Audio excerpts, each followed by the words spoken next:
And hello, this is Eamonn O'Brien, and you're so welcome to the Reluctant Speakers Club Expert Series. And today we're going to talk about the power of podcasting. If you have an expertise that should be shared, then this is a podcast you should want to listen to. And I have an awesome guest with me today, all the way from Leicester, soon to be home to the Premier Championship, I gather. It's Chris Cooper, and Chris, like myself, is a speaker, but he's also an author of, and I'll get this right, The Power to Get Things Done, and helpfully you've got it behind you so I can see it, which is very, very good. But you are also the voice behind, and again, I'll get this right, the Business Elevation Show, and that's what I want to talk about today, elevating business through the power of podcasting. So Chris, so welcome. Hi, great to see you, Eamonn. Likewise, yeah. So before we get into a little bit of the mechanics, the hows and whys, if you like, of podcasting and why it's so darned important, maybe you give me a little bit of backdrop. Why and how did you get involved in podcasting in the first place? What were you hoping to achieve? Yeah, I think for me, I had for a year or two, I've been running teleseminars and webinars. And I've been doing a number of interviews with guests, with a live audience that I'd invited into onto the recording. And I got to a point with it where I wasn't quite sure how to take it further. And I was contacted by VoiceAmerica. So my show's a little bit different in that it does actually go out live. It's an online show. It goes out live. It's 8 a.m. Pacific time, which is about 4 p.m. here in the UK. And what I felt was actually there's a vehicle here that perhaps I could get out to more people. And my personal outcomes from this was that I knew that I loved interviewing people. I'm very curious. I like to find out about people, and I enjoy that, and I wanted to learn. I also wanted to be able to add value to people beyond my client base. So that was really important to me too.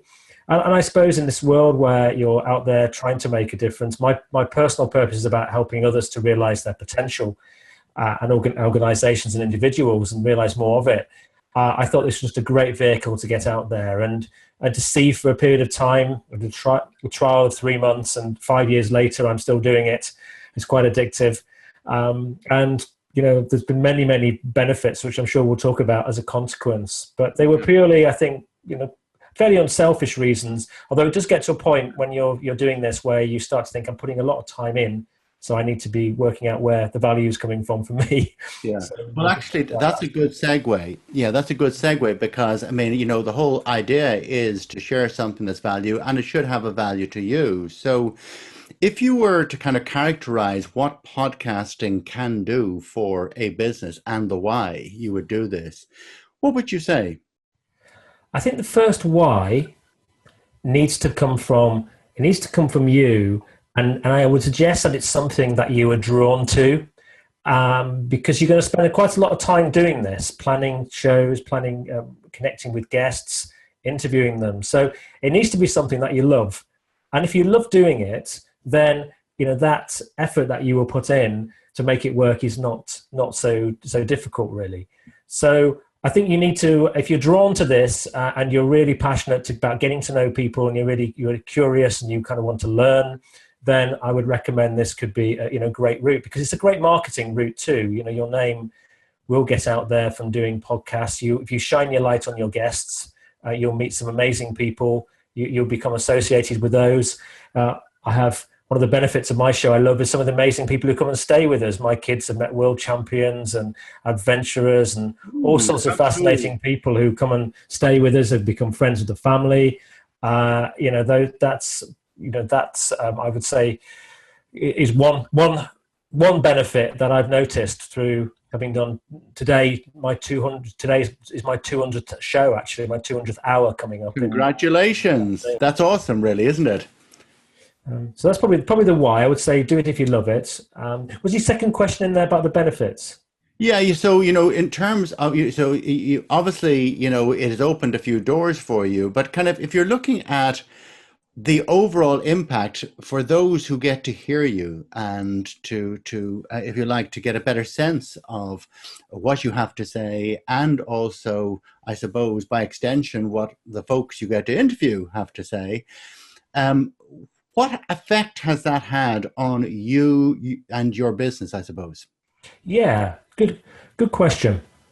I think it's made my business stand out a little bit compared to others, because there's not everybody that people meet who has their own online radio show. I think the other thing it does, it provides great depth. I know somebody I met not too long ago said to me, "Do you know, you are probably the most what was his word, credible consultant I've ever met."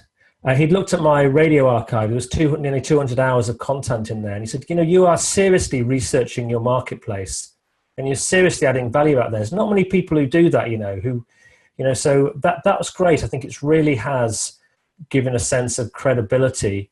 It's created an amazing network. So I have a book. My book was published by The Power to Get Things Done, was published by Penguin Random House USA. That's so fabulous. the publisher took it on because I have a distribution network. We've had, probably in those 5 years, we've had over 1 million accesses to the show. So there's a lot of people who have listened and think, kindly towards myself and to my business. I get lovely notes sometimes from people who say that it's added huge value to them. And I think from a guest perspective, I've had guests on the show, and I would say if you are guesting on a show, really work with people like yourself, Eamonn, who put a lot of effort into this, and you do it as goodwill. It costs you some money, it costs you some time. So the least you can do is really promote the show. So I'd recommend with Eamonn's show, if you're on this, you really promote it to others, because it's those people who've really promoted it out to their networks, and people see them on the show, listen to them on the show. It's going to increase the probability they may buy from you because they already know you. So I've had guests on it who've had, one particular guest, Steve Horton-Burnett, told me he had 5 fantastic leads after the show. I've had people, one of my guests had 149 requests to be added to Twitter, and another guest had 50 emails as a consequence from people wanting to talk to him about different things. But he had promoted it really well in his network. So I would say for a guest, that's what they should do, that, because if they just think just appearing on the show and coming to access your amazing number of listeners, Eamonn, then some of those will only be hearing the guest for the first time, so they're less likely to pick up the phone and connect. Yeah, and I think one of the beauties about podcasting is, of course, that you get to share in other people's networks, and the reach, of course, is immense. Now, having said that, for many experts, when you talk about podcasting, you see that kind of glazing of eyes, and instantly they're imagining this is going to be an awful lot of bother. Should I really put the time and effort into this? And in fact, is it easier than people imagine? So, maybe you comment a little bit on, what does it take? If you think somebody starting out, what does it really take for them to get live and dangerous and to try it? My show, you have an opportunity. It depends on the platform you choose. So if you choose a platform like yours, Eamonn, then it will take some time perhaps to go and edit and manage and put things onto iTunes, and so there can be an extra work. With what I have, the package I have with Voice America, is they do a lot of that for me. So that's very helpful. And they will put it into iTunes. They syndicate it. It goes out live. There's organic listeners to Voice America as well that will come in and listen. That saves me some time and effort. However, on the other side is that whatever you're doing with these, I don't know what, I'd be interested to ask you, Eamonn, when you started this, how many days a week that you invested in the show? Because for me, I was probably investing nearly 2 days a week at the beginning, and I'm down to probably half a day now because I have an assistant who manages the process for me. Well, I will tell you that there's always a deal of research before any conversation, always. Because you need to do that, because the whole purpose is to share something that is valuable. So that doesn't happen if you don't put a deal of thought and medication in beforehand. So that's the first element. Second thing is that although technically speaking, I have a script here, and I'm sure you have scripts, the truth is that I am rarely using it. This is really no more than a little bit of a steerance. And it is purely, for us right now, the more we are having a conversation, which is kind of a to and fro type thing, the more engaging that tends to be for the audience. So there's a little bit of learning of that craft that's involved. But yeah, I don't know that it was days necessarily, but certainly a lot of thought that would go into anything, and also thinking in advance about not just the content, but also how we would like to share it subsequently. Yeah. I suppose there's also a question that, and to think about, is how frequent you do this, because my show's an hour long and it's every week. Yeah. So, some people will do, 15 minutes every 2 weeks, or half an hour twice a month, once a week. But my show is an hour every week. So that takes a little bit more time. That's four guests to prep, to read their material. What I also do with my guests is I always have a pre-call as well. And then that helps me to understand them and connect with them. And I think that's important as the host, because, like you, Eamonn, I derive my revenue from consulting projects, from leadership programs, from engagement programs, from coaching programs, from speeches. And therefore, establishing that relationship with the guest is and bringing them into your kind of club that you've established. It's an honorary club of being a guest on your show. Is then you can start to look to where you can help each other out. So I always do that. And I ask myself, I don't script the interviews, but I do have a structure that I follow. And I will send my guests a guide in terms of the questions that I'm going to ask them, because it is an hour. That's interesting. You always know where to come back to. So, but we go off piste and we have a conversation. It doesn't feel scripted, but I find about certainly 80% of my guests like to have some idea around where the questions are going to go. There were some people who just don't care because they're just so creative and they just want to chat, but. Yeah. Well, no, you're absolutely right. And there will always be guests who would like to know exactly what am I going to be asked. And the problem with that is sometimes it can come over as a bit stilted if people are trying to stick to a party line as opposed to having a conversation. But, it's, you pays your money, you takes your chance sometimes with that. Speaking of paying your money and taking your chances, there are things that you learn over time to do, but there are also things that you learn not to do. So if you were to look at the graveyard of things where you would have jettisoned things into 101, what would have been top of your list? Biggest one or two things you said, ooh, now don't do that again. I think the things I would say is that particularly if you're doing a live show, you need to make sure that the technology will work. And therefore, sometimes you have to be prepared to be flexible and go to phone lines and that sort of thing. So I'm also a bit like, because I do an hour's live show and we do it primarily over Skype, I have to spend a bit of time with my guests, a bit like if you're doing a parachute jump, talking about what we do if things go wrong. So that I think is really important. And to make sure that for the guest, the key issues I have had, and there's been a few of them during my 200 episodes, have been a couple of problems actually. The first one is the guest.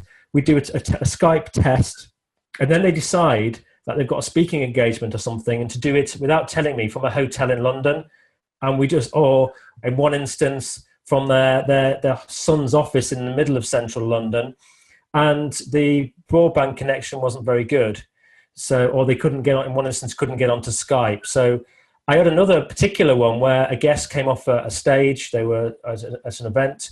The only quiet space that could be found was a library, and a man walked in, sat next to her, started playing with a newspaper, and coughed all the way through. Now the challenge with that is she's stuck with that interview in my archive now for several years. Because it's live. Yeah, I get messages from people. I got a message only about 2 months ago telling me how fantastic the first show with Meta Block was in September 2011. People listen to the archive. So I'm afraid, her brand is impacted by that. There's nothing I can do about it because it's sitting there on the internet in the archive. The second thing I would say, and I hope I'm not being guilty of this right now, is the only complaints I've ever had about my show, and I've had about half a dozen, and actually they weren't necessarily complaints about me, because what they were was, in each instance, people said, just to let you know, I didn't enjoy that show so much because the guest talked too much.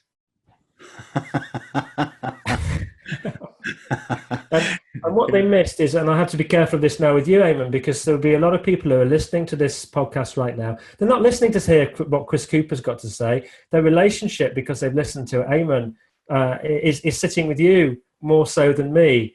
And I think often guests think, oh, I'm really important, I'm coming on this show, and but actually there is a warmth and a relationship that's been established with the host.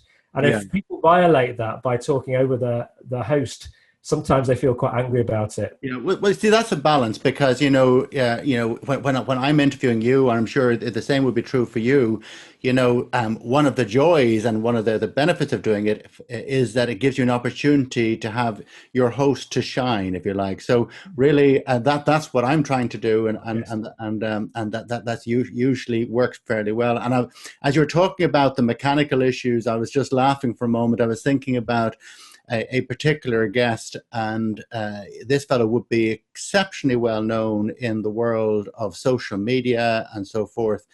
And he was in Silicon Valley doing some work and could not find broadband anywhere that would work, had to go to the local Starbucks and dial down his internet setting to the lowest acceptable level of video just so we could talk. So, sometimes the gremlins do get in the way. And that's part and parcel of it, that you have to know that everything is not going to be perfect at all times. Yeah, and I think as a host, I think I actually sometimes really quite enjoy those challenges. If somebody disappears, what do you do? Well, I've done this so many times now that actually I see it as being, a bit of extra fun, and I kind of enjoy sort of walking us out of it and going into a commercial break and that sort of thing.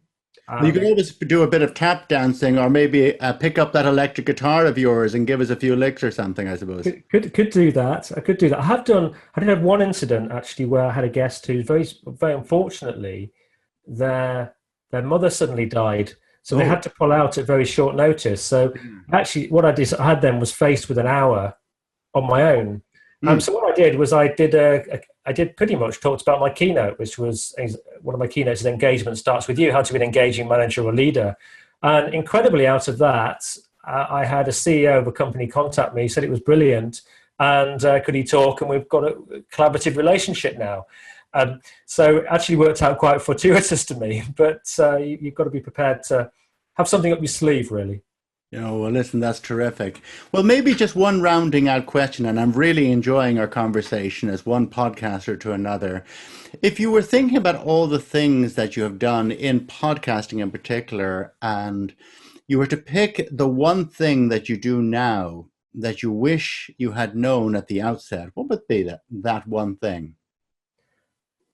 I think the thing that I learned was that I thought when I first started doing this that actually the most important person was the person who was listening, the audience. But actually, what I've learned as a podcaster / an online radio host is actually that the most important person to me is the guest, because it's actually through the relationship with the guest. It gives us an opportunity to work together and to do something together.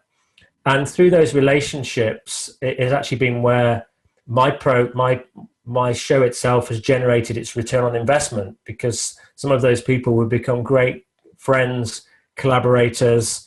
In one instance, one of the people that I interviewed has since spent, a six-figure in pounds sum with me in terms of consultancy. So I've had more value. That particular one alone actually has covered the costs and generated a return on investment of my show in its single entirety. They don't come along that often, but they come along occasionally. So I would say the quality relationship that you establish with the person that you're interviewing, and those people who truly look to collaborate with you on this become really good friends, and you can always pick the phone up with them. And I think for me that will be the single thing. Just remember, make it a special event for them. And then the second thing I would just say is, if you're a guest on a show, is I would also recommend that you're actually really polite to the host. and that you appreciate the gift that they're giving you because they're putting a lot of effort into it. Because somebody like Eamonn knows a lot of people and has become, a highly connected individual. I've got one person in particular who I've had 3 opportunities for work that would have fitted perfectly, but the fact that he put the phone down at the end, didn't even say thank you, and then didn't follow up with the guests on the show. He promised to connect with them on LinkedIn and do this and this and this. He didn't do that. I've not put those opportunities his way.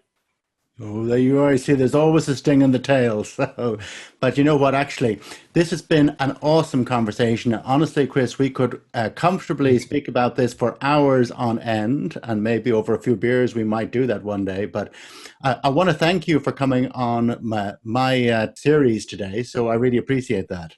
It's such a privilege. I think what you do is fantastic, and it's a great honor to be invited today to chat with people. And I'd be delighted to and answer any further questions that people might have if they want to connect with me or you. Good. And to that point, actually, you will find links below in the blog here where you can find out all about Chris, find a link also to his book and other things. And he really does play the electric guitar, incidentally, and is quite a rocker. Oh. And good luck to Leicester, incidentally. So the next few weeks could be make or break. I go to all the home games. I'm a big fan, so don't get me started. I'm talking about that. So thank you, though, for you, the audience, for joining with us today. And until the next time, here's to awesome speaking.